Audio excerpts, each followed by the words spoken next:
J'aimerais que cette vidéo puisse servir de base à toutes les personnes qui souhaitent se lancer dans l'investissement de manière générale et plus spécifiquement dans l'investissement en bourse ou sur les marchés financiers.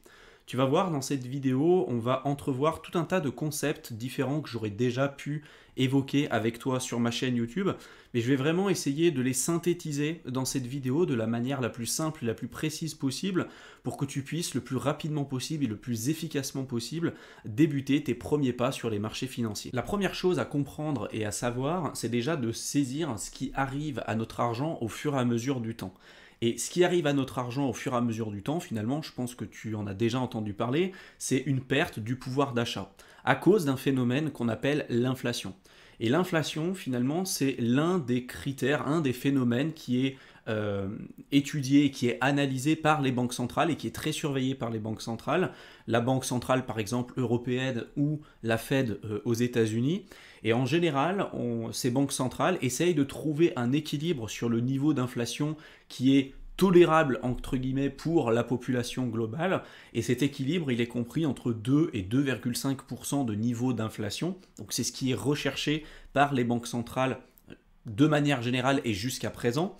Sauf que ce qu'il faut comprendre, c'est que derrière, si on n'a pas une augmentation de revenus qui est supérieure ou égale chaque année au niveau d'inflation, donc par exemple par rapport au niveau d'équilibre de 2,5 jusqu'à 2%, en réalité on s'appauvrit. On peut très bien avoir plus d'argent sur notre compte en banque, plus d'euros sur notre compte en banque, mais en termes de pouvoir d'achat, en réalité, on s'est appauvri parce qu'on a été dilué à cause de l'impression monétaire et à cause des nouveaux capitaux qui sont désormais présents dans l'économie. Là, à l'écran, je te présente un graphique qui représente la valorisation du dollar en termes de pouvoir d'achat au fur et à mesure du temps. Et ce qu'on peut observer, c'est que plus on avance avec le temps, plus le dollar perd de la valeur au fur et à mesure du temps. Et finalement, ce graphique, sache qu'on est capable aujourd'hui de le représenter non pas que pour le dollar, mais également pour d'autres devises, que ce soit l'euro, le yuan, la livre sterling, etc. etc. Et c'est le même phénomène qu'on est capable aujourd'hui d'observer. On voit une baisse importante au fur et à mesure du temps de la valorisation de ces devises à cause de l'inflation et à cause finalement de l'impression monétaire. L'inflation, c'est juste un phénomène qui va caractériser une augmentation de prix. Donc par exemple, si je parle d'une inflation de l'ordre de 2%, ça veut dire qu'on parle d'une augmentation des produits ou des services, par exemple, de l'ordre de 2%.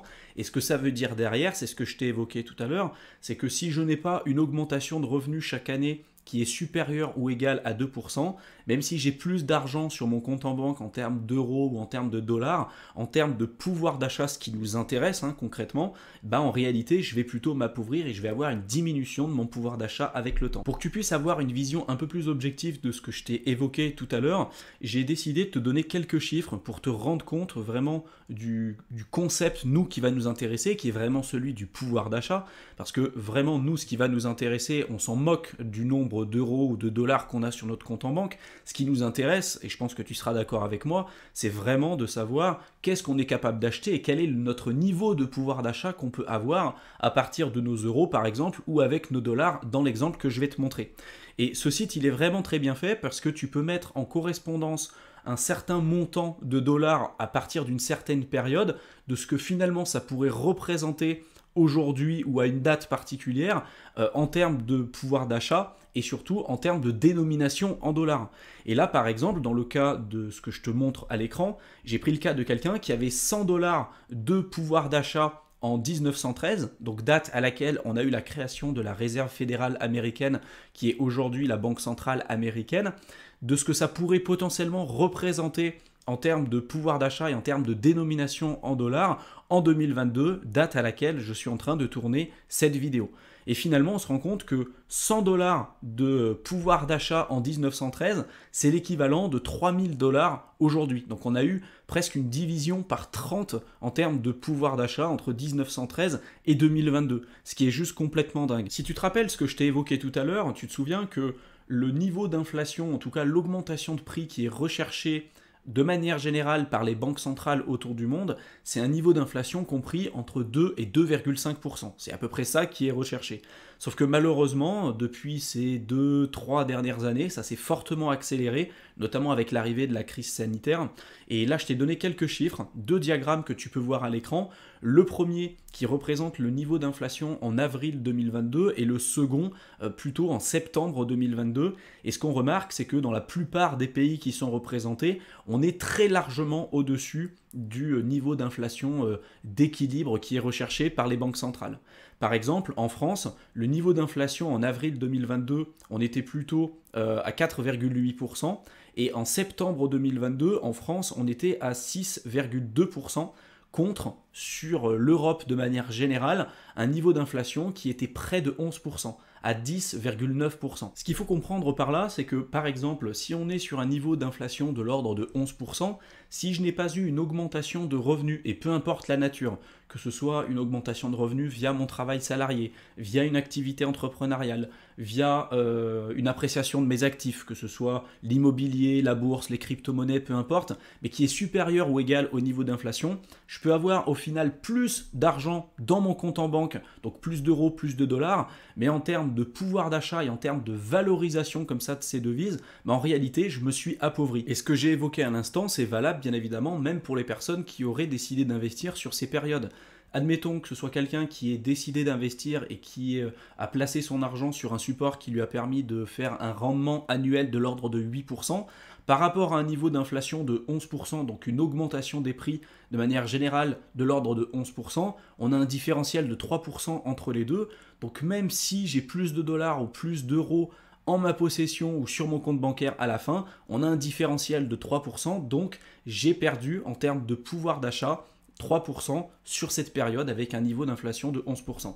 Maintenant que tu as compris tout ça, tu peux te poser la question de savoir finalement comment je peux faire pour pouvoir éviter de perdre du pouvoir d'achat comme ça au fur et à mesure du temps, et surtout dans le phénomène dans lequel on se retrouve aujourd'hui avec des niveaux d'inflation qui sont très largement supérieurs au niveau d'équilibre de 2 et 2,5% que je t'ai évoqué un petit peu plus tôt dans cette vidéo. La réponse elle est plutôt simple en réalité, il faut plutôt investir dans des classes d'actifs qui vont avoir finalement un rendement qui va être supérieur au niveau d'inflation.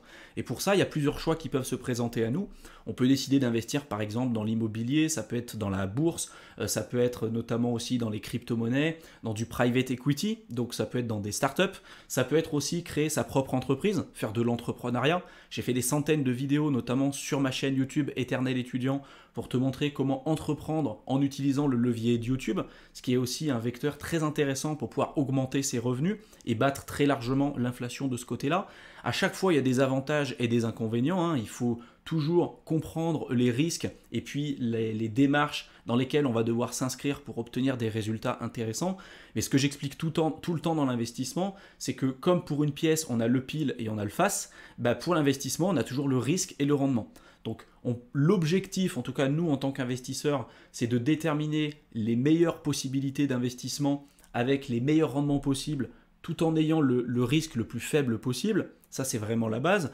Mais derrière, en général, il y a toujours un équilibre un peu qui se fait entre les deux. C'est-à-dire que plus je vais aller chercher des rendements qui sont importants, plus mathématiquement, je vais augmenter le risque.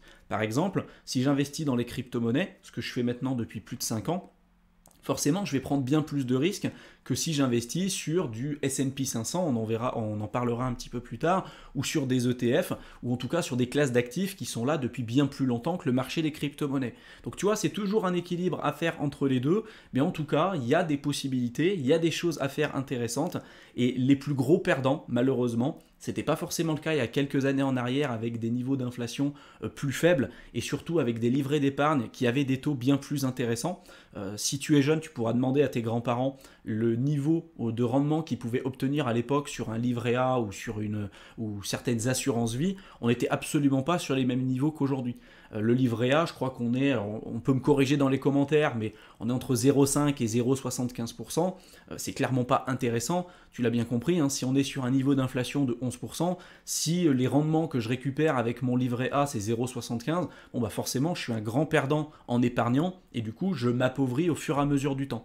Il y a quelques années en arrière, l'époque de nos grands-parents et pas que nos grands-parents, mais on avait des taux qui étaient nettement plus intéressants, des supports d'épargne qui étaient nettement plus intéressants, et donc en effet on pouvait récompenser à l'époque les épargnants. Aujourd'hui malheureusement ceux qui en payent les pots cassés, ceux qui sont les plus gros perdants du phénomène dans lequel on se trouve aujourd'hui avec des niveaux d'inflation aussi importants, malheureusement sont les épargnants, et c'est d'ailleurs pour ça qu'il faut aujourd'hui investir, parce qu'on se rend compte que toutes les classes d'actifs que je t'ai évoquées jusqu'à maintenant, que ce soit l'immobilier, que ce soit les crypto-monnaies, que ce soit le marché action ou la bourse de manière générale, c'est des classes d'actifs qui ont surperformé, si on a fait les choses correctement, qui ont surperformé le niveau d'inflation. Donc on a pu conserver notre pouvoir d'achat avec le temps et puis même, en plus de ça, bien évidemment, s'enrichir et améliorer notre pouvoir d'achat. Malheureusement, il y a beaucoup de gens qui attendent trop longtemps avant de commencer à investir, soit parce que ils n'ont pas suffisamment de capital, ou en tout cas, ils estiment ne pas avoir suffisamment de capital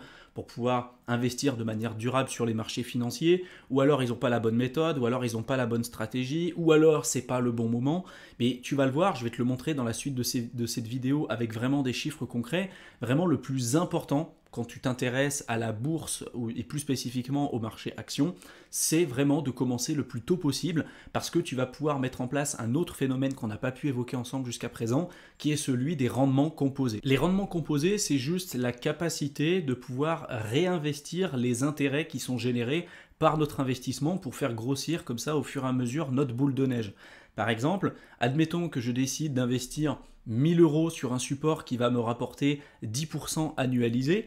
Donc la première année, je vais investir 1000 €, sauf que à la fin de la première année, j'ai fait 10% sur 1000 €, ce qui représente 100 €. Donc à la fin de la première année, je vais me retrouver avec 110 000 €. Et puis avec les rendements composés, la deuxième année, je vais gagner de nouveau 10% si on reste sur ce même niveau de rendement. Sauf que je ne vais plus avoir 1000 €, mais je vais avoir 1100 avec les intérêts qui ont été générés sur l'année précédente. Et donc là, cette fois-ci, je vais gagner 10% sur 1100 € et donc pas 1000 €. Donc je vais gagner la seconde année 110 €. Et ensuite, ces 110 €, je vais les reprendre, je vais les réinvestir pour la troisième année, etc., etc. Ce qui va faire que, au fur et à mesure du temps, on n'a pas l'impression que ça fait un véritable changement, mais sur la durée, sur des périodes de temps relativement longues, ça peut faire une différence qui est vraiment cruciale et fondamentale. Pour que tu puisses avoir une vision un peu plus objective de ce que ça peut représenter les intérêts composés, je vais te présenter quelques exemples. Donc là, par exemple, je vais prendre le cas de quelqu'un qui, juste en une seule fois, va investir 5000 €. Donc c'est pas non plus des sommes inimaginables ou inatteignables. Donc on va partir du principe qu'on a 5000 € à investir sur un support d'investissement qui va nous faire par exemple du 8% annualisé. Tu pourras t'amuser après avec ces chiffres, tu pourras mettre du 7%, 8%, peu importe, c'est juste pour l'exemple. Donc là, je pars du principe que c'est quelqu'un qui investit 5000 €. Là, c'est exprimé en dollars, mais on s'en fout. C'est juste, encore une fois, pour l'exemple. Nous, on va dire que c'est des euros. Il investit donc sur un support qui va faire pendant 40 ans, on va dire, allez, 40 ans, du 8% annualisé. Donc des fois, ça va être un peu plus de 8%, des fois, ça va être un peu moins. On va calculer les intérêts une seule fois par année et on va voir ce que ça peut représenter.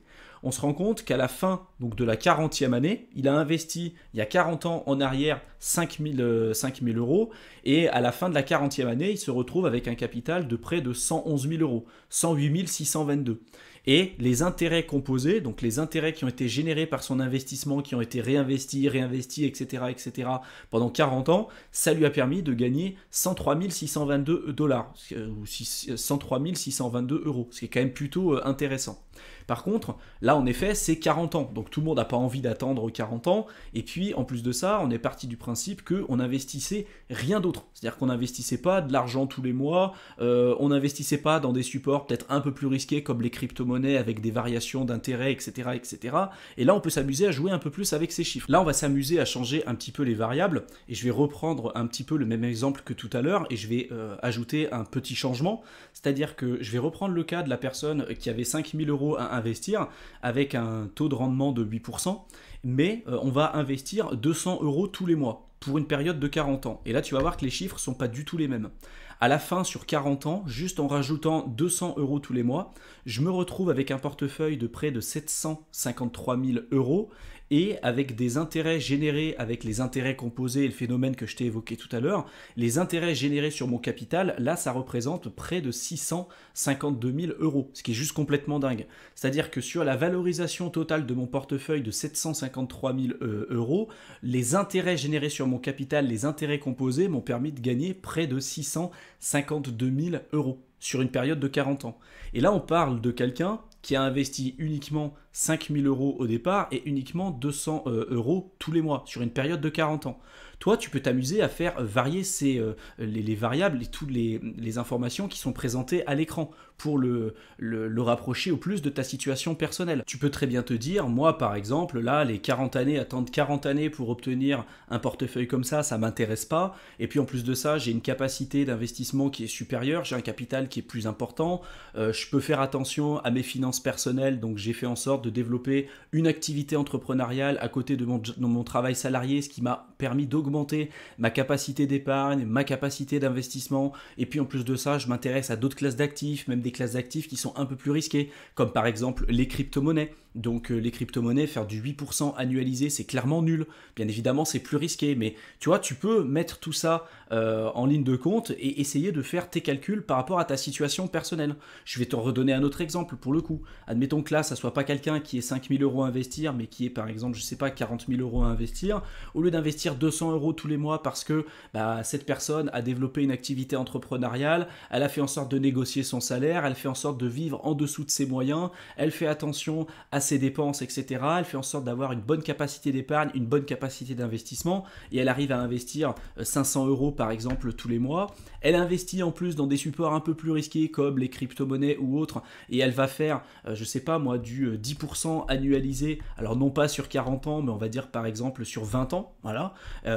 Qu'est-ce que ça peut donner en termes de rendement ? Voilà, tu vois, on se retrouve à peu près sur les mêmes niveaux de chiffres que ce que je t'ai évoqué tout à l'heure, mais sur des périodes de temps 2 fois moins longues. Donc tu vois, tu peux t'amuser à jouer un peu avec ces chiffres-là pour faire en sorte à ce que ça se rapproche le plus, en tout cas, de ta situation personnelle, et que tu arrives à mettre des chiffres concrets par rapport aux objectifs que tu t'es fixés, et que ça soit pas complètement décorrélé de ce qui existe dans la réalité des faits. Petite remarque tout de même, et c'est là où il faut être vigilant, c'est que les chiffres que je t'ai présentés jusqu'à maintenant, c'est des rendements bruts, avec des taux d'intérêt qui sont bruts. C'est-à-dire que là, je ne suis pas parti du principe d'ajouter le phénomène d'inflation dans lequel on se retrouve aujourd'hui. Et c'est pour ça que je t'invite à revoir le début de cette vidéo si jamais tu te sens un petit peu perdu. Là, j'ai pris le cas d'un taux d'intérêt de 10%, mais on est d'accord que si derrière j'investis sur un support qui va me faire du 10% annualisé, mais que j'ai un niveau d'inflation de 11%, en réalité, j'ai perdu 1% de pouvoir d'achat comme ça sur l'année. Donc il faut être vigilant et arriver à faire la distinction entre les taux d'intérêt qui sont aujourd'hui brut que je t'ai présenté là à l'écran sur ce calculateur et les rendements nets d'inflation et de l'ajuster en fonction du niveau d'inflation et en fonction de comment va évoluer l'économie dans les prochaines années. Maintenant que tu as compris tout ce que je t'ai évoqué jusqu'à maintenant, la question légitime que tu peux être amené à te poser, c'est finalement qu'est-ce que je peux acheter, qu'est-ce que je vais me procurer aujourd'hui pour investir finalement sur les marchés financiers. Eh bien, il y a plusieurs types d'actifs que tu vas pouvoir te procurer. Il y a par exemple des parts d'entreprise qu'on appelle des actions. Tu peux te procurer aussi des obligations. Là, c'est plutôt des créances, donc des dettes. C'est le marché de la dette, les obligations, des dettes d'État ou des dettes d'entreprise. Ça peut être des produits dérivés. Tu peux acheter aussi des matières premières, des CFD, etc., etc. C'est très complexe, les marchés financiers. Mais en tout cas, moi, si j'étais toi et si j'étais débutant, je me concentrerais plutôt sur le marché action parce que c'est la classe d'actifs qui a été l'une des plus performantes depuis que le marché, en tout cas les marchés financiers existent. C'est un marché qui existe depuis un certain nombre de temps maintenant. Et par exemple pour le cas du S&P 500, qui est un indice qui représente les performances des 500 plus grosses entreprises américaines. Si je prends juste le cas de cet exemple-là, si on regarde les performances entre 1928 et à décembre 2021, en moyenne, le S&P 500 a fait des performances de l'ordre de 11,82% annualisées. Donc des fois, c'est un peu moins, des fois, c'est un peu plus. Mais de manière générale, entre 1928 et décembre 2021, le S&P 500, hein, qui représente l'indice qui représente les 500 plus grandes entreprises américaines, a fait du 11,82% annualisé. Donc tu peux t'amuser à revenir sur le site que je t'ai montré un petit peu plus tôt dans cette vidéo avec les intérêts composés et voir ce que ça pourrait donner en termes de rendement en utilisant par exemple ce genre de chiffres. Attention tout de même, c'est que pour arriver à faire ce genre de rendement entre 1928 et décembre 2021, ça implique quand même de tenir son investissement sur des périodes quand même très très longues. Et en plus de ça, c'est des performances passées. On ne sait pas de quoi l'avenir sera fait. Ça nous donne des indications sur la direction éventuellement dans laquelle on pourrait se diriger, mais c'est pas parce qu'on a fait presque du 12% annualisé avec le S&P 500 sur ces dernières années qu'on fera mathématiquement la même chose dans les prochaines années. Peut-être qu'on fera beaucoup moins, peut-être qu'on fera beaucoup plus. Donc ça aussi, c'est à pondérer et faire attention aux chiffres qu'on va mettre dans le calculateur que je t'ai présenté précédemment. Pour pouvoir te procurer des actions, il va falloir que tu te crées un compte tout simplement chez un broker.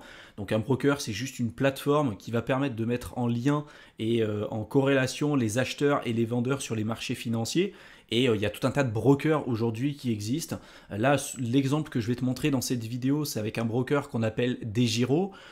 Aujourd'hui, je ne suis plus chez DEGIRO, je suis plutôt chez Interactive Broker, qui est plutôt ouvert aux plus gros portefeuilles, mais avec des frais qui sont les plus bas clairement aujourd'hui du marché. C'est pour ça que d'ailleurs je suis chez eux. Et puis ils ont beaucoup plus d'offres que ce qu'on peut retrouver chez DEGIRO ou chez d'autres plateformes.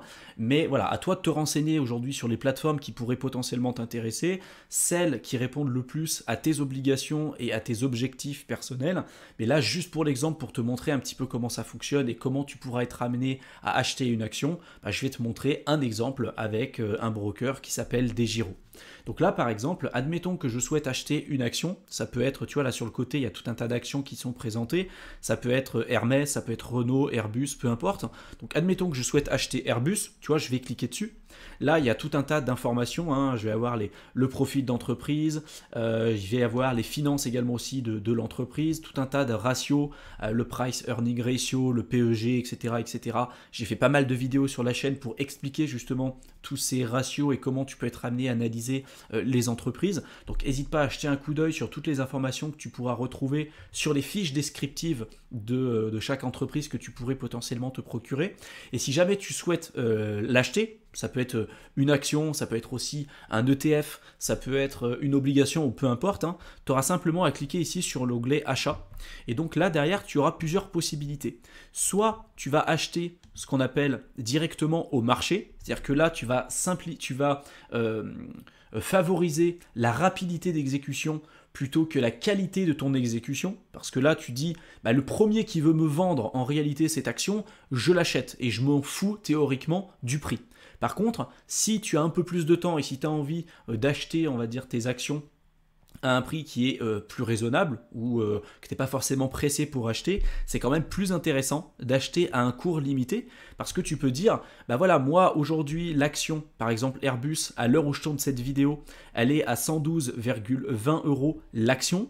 Moi je veux par exemple acheter les actions Airbus quand le cours de l'action est par exemple à 105 €. Donc si jamais le cours de l'action descend à 105 €, moi je souhaite acheter pour l'équivalent de, je sais pas, ça peut être 30 actions ou 10 actions. Là voilà, si j'ai 2100 € à investir, je dis dès que le cours de l'action descend à 105 €, je dis à la plateforme, je veux que tu m'achètes pour 20 actions pour un montant total de 2100 €. Une fois que j'ai sélectionné les montants qui m'intéressent, j'ai simplement à cliquer ici sur valider l'ordre. Et puis si le cours de l'action descend jusqu'au niveau que j'ai déterminé au départ, la plateforme va m'acheter pour l'équivalent de 20 actions à 2100 € au total. Et je retrouverai mes actions qui seront créditées directement au sein de mon portefeuille. Là, c'est pour les ordres d'achat.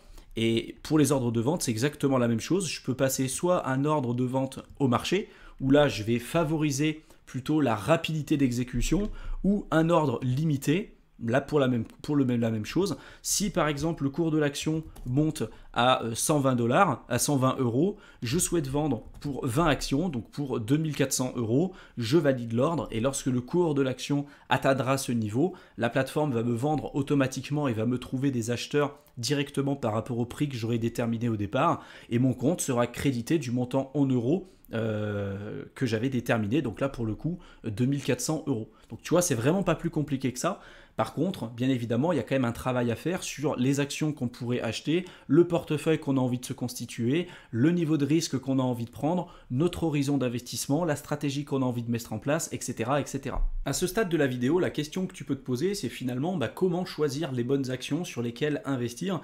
Et c'est là où il va falloir vraiment être très vigilant, parce que en général, choisir de manière individuelle les entreprises, comme le cas d'Airbus que je t'ai présenté un petit peu plus tôt dans cette vidéo, c'est quand même nettement plus risqué que de pouvoir investir par exemple dans un panier d'actions ou d'investir dans certains supports financiers comme les ETF qui vont répliquer les performances de certains indices. On en parlera un petit peu plus tard.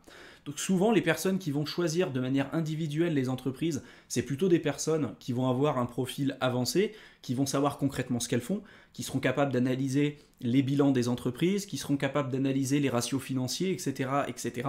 Et puis, souvent, l'idée sous-jacente qui existe quand on souhaite investir sur des entreprises individuelles, ça a pour objectif de battre les performances du marché. C'est-à-dire que si le marché a fait 10%, moi mon objectif, si je choisis individuellement les entreprises, j'augmente mon risque. Donc si j'augmente mon risque, c'est que, in fine, je veux augmenter mes rendements, sinon ça n'a pas d'intérêt. Sauf que ce qu'on remarque finalement dans les faits, c'est que l'écrasante majorité des professionnels, ceux qui investissent sur les marchés financiers, les gestionnaires de fonds, etc., etc., non seulement ils ne sont pas capables de battre le marché, mais en plus de ça, souvent, ils sont très en deçà des performances du marché.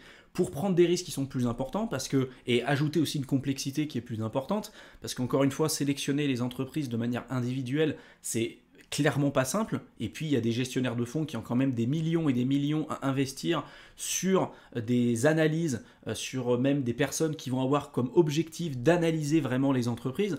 Donc je pense que tu imagines bien qu'en tant que particulier, quand on n'a pas les mêmes moyens et quand on voit les résultats de ces grosses boîtes-là, ça va être quand même assez compliqué, nous, pour pouvoir faire littéralement mieux qu'eux. Donc, ce qui est le plus intéressant pour les particuliers, c'est plutôt de s'orienter vers des stratégies passives, comme par exemple le cas des ETF. ETF, ça veut dire Exchange Traded Fund, c'est la même chose que les trackers, et en réalité, c'est un instrument financier qui va répliquer les performances de certains indices. Souvent, c'est bien moins cher, c'est bien plus passif, ça apporte une diversification qui est bien plus importante, et là, l'objectif, bien évidemment, ne sera pas de battre le marché, mais de devenir nous-mêmes le marché. Par exemple, je peux très bien décider d'investir dans un ETF qui va répliquer les performances du S&P 500.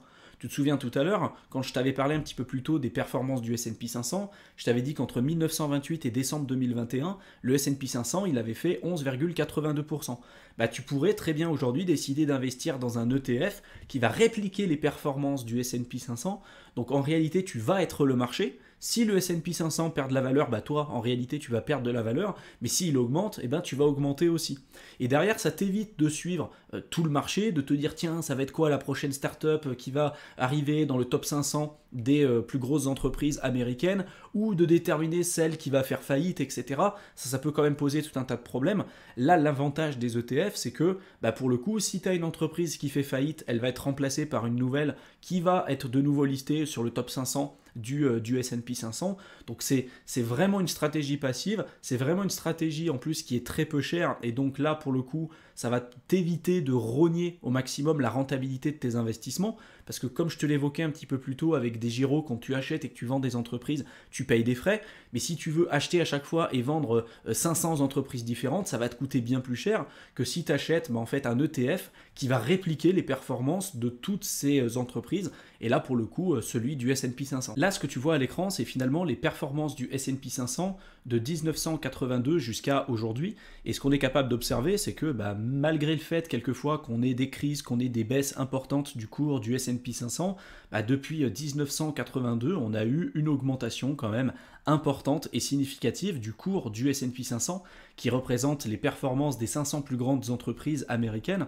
Et souvent, les gens ont du mal à prendre du recul sur leurs investissements, c'est-à-dire qu'ils vont être bloqués, ils vont par exemple investir ici le 26 octobre 2017 à 1535 $ le S&P 500, en tout cas pour un ETF qui va répliquer les performances du S&P 500, et puis ils vont vendre plus bas là à 826 ou à 756 en 2009 après, à la fin de la crise des subprimes, parce que voilà, le marché s'est cassé la figure, ils ont considéré qu'ils ont perdu leurs capitaux et ils n'ont pas une durée d'investissement qui est suffisamment longue pour mettre en place les rendements composés, justement, alors que tu vois, on se rend compte que si on a un horizon d'investissement suffisamment long, à chaque fois, le marché a réussi à dépasser ses précédents plus hauts. Des fois, ça peut prendre plus ou moins de temps, mais en tout cas, pour le S&P 500, ça reste quand même très significatif sur le long terme.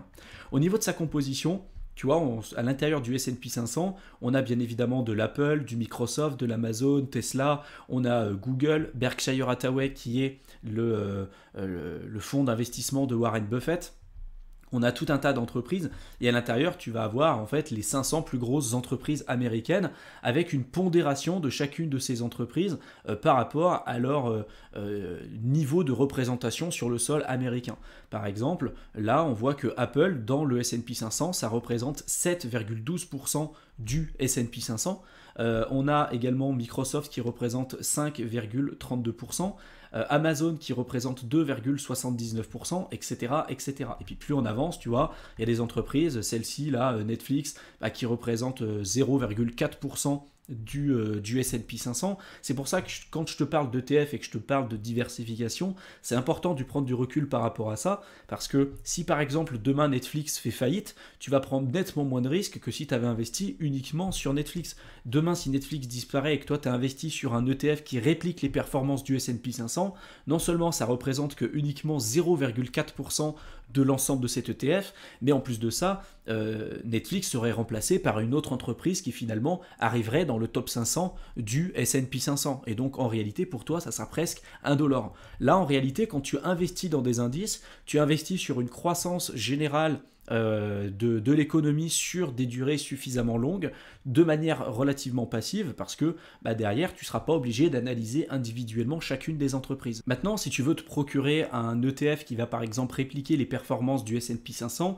il y a plusieurs émetteurs qui existent sur le marché. L'un des plus connus, c'est Vanguard, avec un ETF qui s'appelle le VOO, que tu pourras retrouver sur certaines plateformes, certains brokers. Je ne crois pas que sur DEGIRO il existe, mais sur Interactive Broker, il est bien présent. Et donc ça, c'est un ETF qui va répliquer les performances du S&P 500. D'ailleurs, tu le vois, hein, c'est bien marqué sur son titre. Et là, derrière, en termes de frais, tu vois qu'on est à 0,03%. Donc ça reste quand même très faible par rapport à certains supports financiers que tu peux être amené à ouvrir auprès de ta banque en physique. Je sais qu'il y a certaines banques en physique qui mettent des fois des frais de l'ordre de 2 à 3%. Bon là tu vois, si tu es sur des frais à 3% en physique, là tu es 100 fois moins quoi. Donc c'est quand même vraiment intéressant, c'est vraiment pas cher. Donc là tu vas avoir le prix, les rendements sur l'année en cours. Et puis là nous ce qui va nous intéresser, au-delà des rendements et de ces chiffres-là, c'est plutôt par rapport à la composition de l'ETF. Donc là tu vas retrouver des informations donc, par rapport à cet ETF, le VOO. Le benchmark, en réalité, tu vois, c'est le S&P 500. C'est l'index du S&P 500. C'est ce qu'on appelle le benchmark. En fait, c'est ce que ça va répliquer.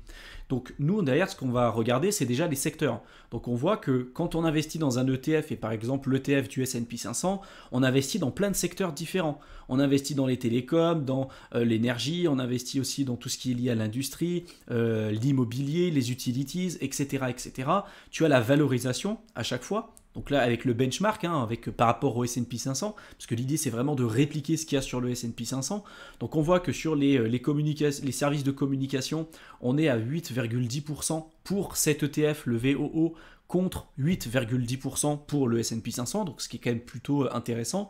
Il y a juste un tout petit différentiel ici pour les financials, où on est à 10,90 pour le VOO contre 11 pour le benchmark, donc on a un différentiel de 0,1%, mais c'est normal, voilà, ça reste derrière des algorithmes, donc c'est très compliqué d'être équivalent à 100%, donc il peut toujours y avoir quelques différentiels, mais tu vois que déjà tu n'investis pas dans un seul et unique secteur. Et puis en plus de ça, derrière, tu as bien la composition générale de ton ETF. On retrouve Apple, on retrouve Microsoft, on retrouve Amazon, etc., avec derrière, si tu veux t'amuser à regarder les 505 entreprises, là tu vois, il y en a 505 et non pas 500. Ils en ont peut-être rajouté quelques-unes d'autres. Tu peux t'amuser à acheter un coup d'œil pour voir vraiment la distribution et l'allocation du capital dans cet ETF dans les différentes entreprises pour voir si ça correspond véritablement avec celle du S&P 500 et puis voir si le risque qui est pris en investissant sur cet ETF, si c'est quelque chose qui te correspond et si c'est un type d'investissement qui te parle aujourd'hui. Ce qu'il faut bien que tu comprennes, c'est que là, je t'ai montré un exemple pour un ETF qui va répliquer les performances du S&P 500,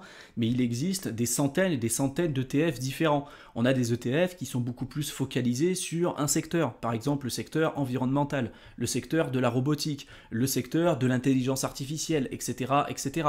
Tu as un ETF même aussi qui s'appelle le MSCI World qui va répliquer les performances juste de l'économie mondiale de manière générale. C'est-à-dire que là, tu vas même pas investir que sur les entreprises américaines, tu vas investir sur l'économie mondiale. Donc ça va avoir des performances qui vont être un peu plus faibles que celles que tu vas retrouver sur le S&P 500. Et donc là, t'imagines, c'est-à-dire que au niveau géographique, c'est comme si tu investissais un peu en Chine, comme si tu investissais un peu dans les pays émergents, en Europe, aux États-Unis, en Afrique, etc., etc. Et donc tu vois, ça peut te permettre aussi de te rendre compte du champ des possibles et de te constituer un portefeuille qui va correspondre à tes objectifs personnels et à ta situation personnelle. Maintenant, la remarque que tu peux te faire à ce stade de la vidéo, c'est j'ai compris l'intérêt d'investir, j'ai compris les avantages, etc., etc., et les différents outils qui se présentent à moi. Par contre, le problème, c'est que je trouve que les marchés financiers, c'est quelque chose de risqué parce qu'on a connu quelqu'un qui avait investi dans la bourse quelques années en arrière et puis cette personne-là a perdu de l'argent. Donc depuis, on a considéré que c'était quelque chose de risqué. Derrière, dans la tête de beaucoup de gens, le risque, c'est juste la capacité de perdre de l'argent. Donc c'est acheter à un prix qui est supérieur au prix où on va potentiellement vendre notre actif dans quelques années ou dans quelques semaines ou dans quelques mois. Mais finalement, dans l'exemple que je t'ai montré tout à l'heure, avec le cas du S&P 500, mais tu peux regarder pour Microsoft, tu peux regarder pour Amazon, tu peux regarder sur toutes ces entreprises-là, sur le long terme, si on a un horizon d'investissement qui est suffisamment long, oui, même si sur le court terme, on peut avoir des variations, on peut avoir des fluctuations de prix, et même si oui, sur le court terme, on peut avoir des baisses en termes de valorisation, en tout cas de nos actifs, sur le long terme, on est quand même sur une croissance qui est très largement haussière. Et là, à l'écran, je vais te montrer justement un graphique sur les marchés financiers depuis les années 1870 et qui représente donc des gros épisodes, si tu veux, de crise, de remise en question, etc. On retrouve par exemple la Première Guerre mondiale, la Seconde Guerre mondiale, la Grande Dépression de 1929, la décennie perdue, on retrouve aussi la crise des subprimes, etc. Et en fait, en bleu, on voit que qui représente en fait le marché action, n'a fait qu'augmenter. C'est-à-dire que même si on a des grosses périodes de crise, et je ne parle pas de petites crises, quand on parle de Première Guerre mondiale, Seconde Guerre mondiale, la Grande Dépression, etc., c'est quand même des baisses qui sont importantes, qui sont violentes, qui font peur à beaucoup de gens, mais malgré ça, si on a un horizon d'investissement qui est suffisamment long, à chaque fois, en tout cas historiquement parlant, c'est ce qui s'est passé, on a toujours eu la capacité de redépasser notre précédent plus haut. Des fois, ça prend plus ou moins de temps, mais si on a un horizon d'investissement sur plusieurs années, et qu'on a confiance en ce qu'on fait et que surtout on s'est formé sur ce qui se passe d'un point de vue historique, mais en réalité on n'a pas vraiment besoin d'avoir peur parce que on a quand même aujourd'hui un recul qui est suffisamment important et bien plus important que ce qu'on peut avoir par exemple dans le cas des crypto-monnaies à l'heure actuelle. Ce qui est super important de retenir finalement, c'est de comprendre que l'argent qu'on décide d'investir sur le marché, et là dans l'exemple, le cas du marché action, ça ne doit absolument pas être de l'argent qu'on a besoin pour pouvoir survivre. Ça ne doit pas être de l'argent qu'on a besoin pour pouvoir se nourrir, pour pouvoir payer notre loyer, parce que ça va rajouter du risque supplémentaire, ça va rajouter du stress supplémentaire, et souvent quand on rajoute du stress et du risque, ça nous incite à vendre dans des moments qui sont absolument pas opportuns, et surtout dans les moments qui sont la plupart du temps en forte tendance baissière. Donc il faut être vraiment très vigilant par rapport à ça. Et en plus de ça, je pense que tu l'as remarqué, mais sur Internet, on parle souvent de l'effondrement de l'économie, on parle souvent du scénario apocalypse dans le cas où on va avoir une chute brutale du S&P 500 et puis même un anéantissement total du S&P 500.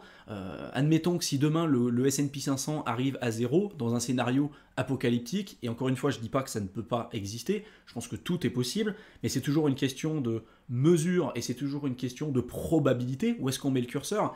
Et si on part vraiment du principe qu'on a un scénario apocalypse avec un S&P 500 qui arrive à zéro, avec toutes les entreprises du monde qui s'effondrent et l'économie générale qui s'effondre, je pense qu'on aura d'autres problèmes à ce moment-là que le simple argent ou l'économie qu'on aura investi sur les marchés financiers. Je pense que tu l'auras compris, mais si tu te poses la question de savoir quand est-ce qu'il faut aujourd'hui investir, je pense y avoir répondu dans cette vidéo, bien évidemment, c'est de commencer le plus tôt possible. Parce que plus tu commences tôt, plus tu auras le temps qui va jouer en ta faveur, et puis plus tu vas avoir les rendements composés qui vont te permettre d'obtenir des résultats intéressants.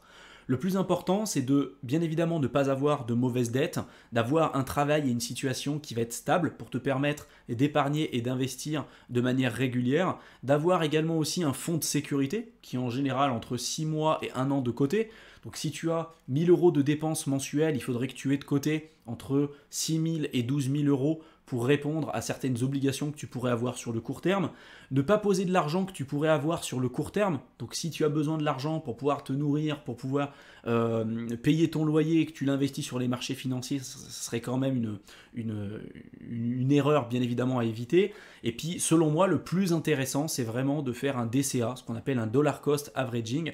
Vu que tu n'es pas capable de déterminer le meilleur moment pour pouvoir acheter et que de manière générale, le marché reste quand même extrêmement haussier sur des périodes relativement longues, l'idée c'est de lisser tes entrées de position au fur et à mesure du temps, de ne pas te poser la question si c'est le meilleur moment pour acheter, pour vendre, etc.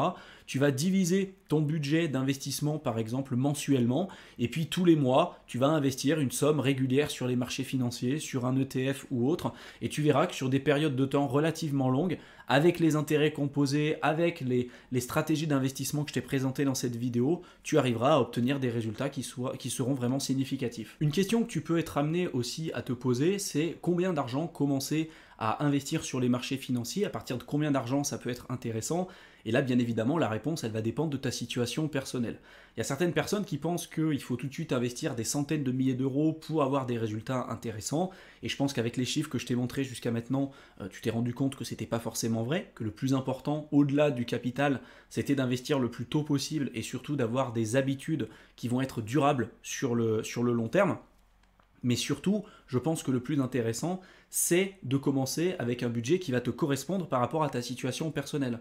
Pour certaines personnes, 10 000 €, ça va être rien. Pour d'autres, ça va être énorme. Donc il vaut mieux, selon moi, commencer avec un budget qui va être plus faible, qui va être plus petit, un peu plus modéré, pour commencer à mettre en place des bonnes habitudes. Et ensuite, une fois qu'on a pu acquérir de l'expérience et qu'on s'est rendu compte que ça marchait et qu'on a envie de mettre plus de capital, qu'on soit capable de le faire. Parce que si jamais on le fait trop tôt et qu'on fait des erreurs, ça peut faire très mal. Il vaut mieux commencer petit, commencer à apprendre, faire ses erreurs le plus tôt possible avec si possible un capital qui soit le plus faible possible pour ensuite apprendre et au fur et à mesure commencer à augmenter notre capital et augmenter notre allocation d'actifs éventuellement sur les marchés financiers. J'espère en tout cas que cette vidéo t'aura plu, qu'elle t'aura été utile et qu'elle t'aura intéressé. Si maintenant tu veux aller plus loin dans la compréhension des marchés financiers et dans l'investissement en bourse, je t'ai préparé une formation offerte de plusieurs heures que tu pourras rejoindre simplement en cliquant dans le lien que je t'aurai mis dans la description de la vidéo. Donc tu cliques dessus, tu rentres ton adresse mail et je t'enverrai tout le contenu directement dans ta boîte de réception. Je te souhaite une excellente fin de soirée et je te retrouve dans une prochaine vidéo. À bientôt.